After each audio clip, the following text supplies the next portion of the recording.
అంటే ఇప్పటికే మనం చూసినాం టిఎస్ అని ఇదివరకు ఉండే తెలంగాణ స్టేట్ 10 సంవత్సరాలు ఇదే టిఎస్ స్టేట్ మీద తెలంగాణ రాష్ట్రం కొనసాగింది.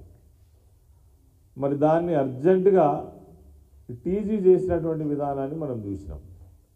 అదేవిధంగా తెలంగాణ రాష్ట్రం యొక్క మరి లోగో ఏదైతే ఉందో అది అనేక తెలంగాణలో ఉన్నటువంటి మేధావులతో కూడి అనేక చర్చల అనంతరం నిర్వహించినటువంటి ఏర్పాటు చేసినటువంటి లోగో దాన్ని అర్జెంటుగా మార్చేటువంటి కార్యక్రమాన్ని ఈ ప్రభుత్వం ముందర వేసుకున్నది.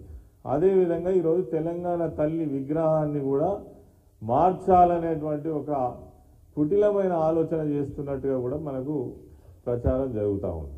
తెలంగాణ తల్లి విగ్రహం ఆ రోజు మరి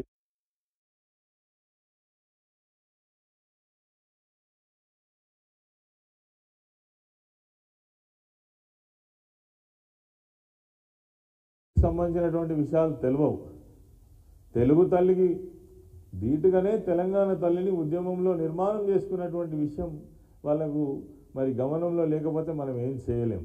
కాబట్టి ఇవన్నీ ప్రజల ఉపయోగార్థం ప్రజల సౌకర్యార్థం చేయాల్సినటువంటి పనులన్నీ కూడా పక్కకు పెట్టి ఎన్ని విపత్తులు వచ్చినా ఎన్ని విపరీతమైనటువంటి మరి పరిస్థితులు ఈ రాష్ట్రంలో కొనసాగుతున్నప్పటికీ దాని మీద కనీసం దృష్టి సాధించకుండా మరి వాళ్ళు ఏదో ఈ రకమైనటువంటి ఆలోచన చేయడం చాలా దురదృష్టకరం. అందులో భాగంగానే నేను సోషల్ వెల్ఫేర్ మినిస్టర్గా 5 సంవత్సరాలు పనిచేసిన.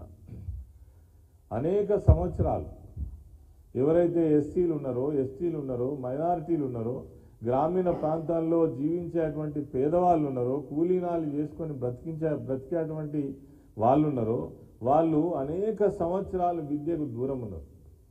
చదువుకునే అవకాశాలు లేకుండా ఉన్నారు.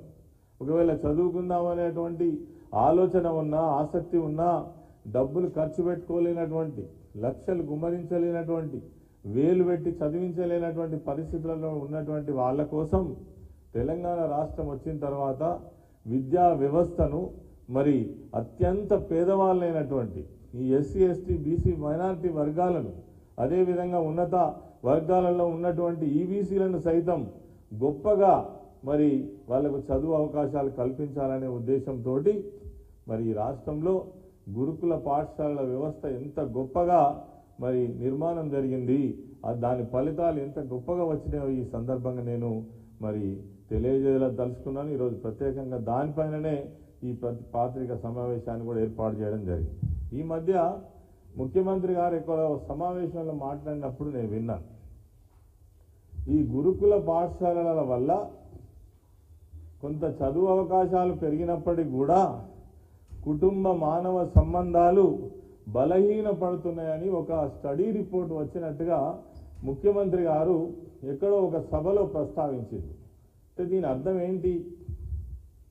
లక్షలాది మందికి జీవితాన్ని ఇస్తున్నటువంటి గురుకుల పాఠశాలలు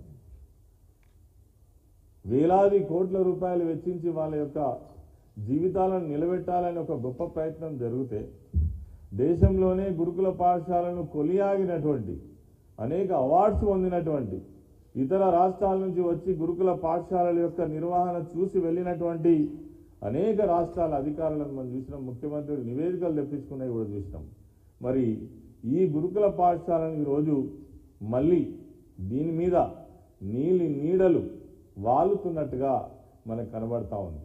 అంటే చెప్పకనే ఈ గురుకుల పాఠశాలను రద్దు చేస్తాము అని ముఖ్యమంత్రి గారు ఈ స్టడీ రిపోర్ట్ పేరిట ఈ స్టడీ రిపోర్ట్ ఎవరిచ్చిందో తెలియదు.